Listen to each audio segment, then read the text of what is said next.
Hello everyone, and welcome to this video on factoring to solve quadratics. And when you look at what we did yesterday you solved problems like the one you see on your screen using the zero product property. The zero product property said if you're multiplying two things to get zero, either this first one needs to be zero or the second one needs to be zero, so you split it into two equations and solved it as if it were two separate problems. Well, that was just kind of an introductory idea. That was just introducing you to what can happen. You can use that zero product property. But in most of our application problems we're going to get to, you're not going to see problems starting in factored form. We're going to have to be able to create this form using our factoring rules. So let's look at three different problems that will help you get through your homework today and to understand how to factor to solve quadratics. The first example here, you notice we have 3m squared plus 6m equal to 0. You cannot solve this using the square root method. The square root method you learned yesterday would say you should subtract this 6m over to the other side. The problem is that has an m on both sides. That does not work. What we need to do is we need to factor this. So we're going to take this 3m squared and 6m and say, what can we factor it down to? Well, in this case, 3 and 6 can both be divided by 3. So we're going to take that 3 out. You also have an m in both terms. So we're going to factor out a 3m, leaving m plus 2. Now, if you did your homework yesterday, you saw a problem almost exactly like this on your homework. You have two factors multiplied to equal 0. The zero product property says we can split that into two problems. Either 3m equals 0 or m plus 2 equals 0. When you divide by 3, you get m equals 0. When you subtract 2, you get m equals negative 2. Those are your two solutions. Now, in algebra, we should always make sure that these answers make sense. If you plug 0 back into this original problem, you have 3 times 0 plus 6 times 0. Well, that's 0 plus 0 equals 0. That is obviously true.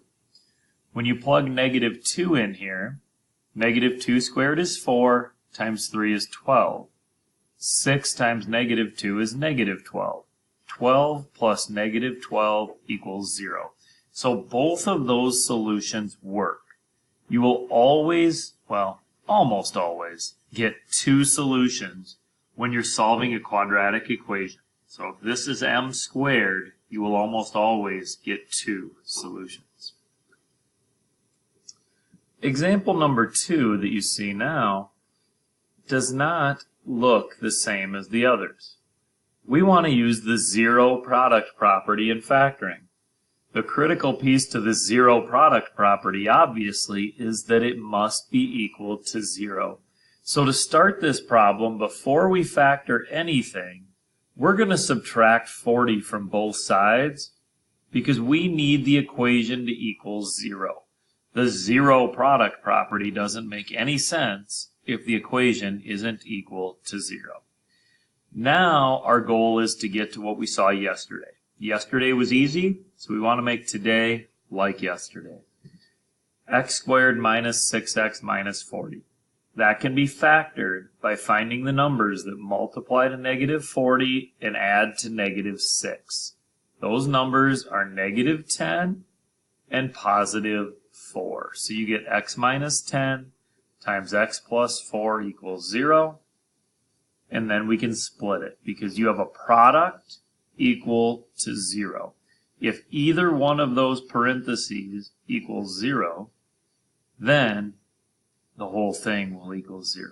So you add 10 to both sides, you get x equals 10. Subtract 4 from both sides, x equals negative 4. Those are our two solutions. And again, if you would plug those in to check, 10 squared is 100, minus 60 is 40. If you plug in negative 4 squared is 16, 6 times 4 is 24, and they're both negative, so 16 plus 24 is 40. They both work. We've found both solutions. All right, if you're good at factoring, these are going to be pretty simple. Make them equal 0, factor them, and split them into two equations equal to 0. Let's look at the most challenging one you'll see on your homework today. Example 3 is by far the most difficult example you're going to see today for a couple of reasons. First of all, it's not equal to 0, so we're going to add 7n over to the other side. When you go to add that 7n to the other side, we want to make sure we write it in an order that's going to make sense. When you add 7n, it's going to go in between the 6n squared and the 20, so that way everything is written in a form that we are comfortable with. And that is then equal to 0. So now that 6 in front causes problems. We've done a lot of factoring in this class. And so hopefully you recognize with that 6 in front, I can't divide it out because 7 and 20 don't divide by 6. I've got to do the AC method. 6 times negative 20 is negative 120. And so we need numbers that multiply to 120 and add to 7. Those numbers are going to be a positive 15 and a negative 8. So now to review the AC method, we have to rewrite the problem. 6n squared stays the same, plus 15n minus 8n minus 20. So we have the same problem. That 7 is just rewritten as 15 minus 8. All right, then we split the problem in half. Out of 6n squared and 15n, I can divide out a 3n. 2n plus 5. Out of negative 8n and negative 20, you need to divide out a negative 4 in order to make them be the same, making it 2n plus 5. And we're all still equal to 0. As we scroll down here, we're able to rewrite the problem. 2n plus 5, 3n minus 4 equals 0. That's the AC method of factoring. We told you earlier that will not go away. Now we split it and solve. Subtract 5, divide by 2, negative 5 halves. Subtract, add 4, 3n equals 4, divide by 3, n equals 4 thirds. So this is using factoring to create that zero product property. Method number 2 for solving quadratics is factoring using the zero product property. We've already done the square root method and the factoring method.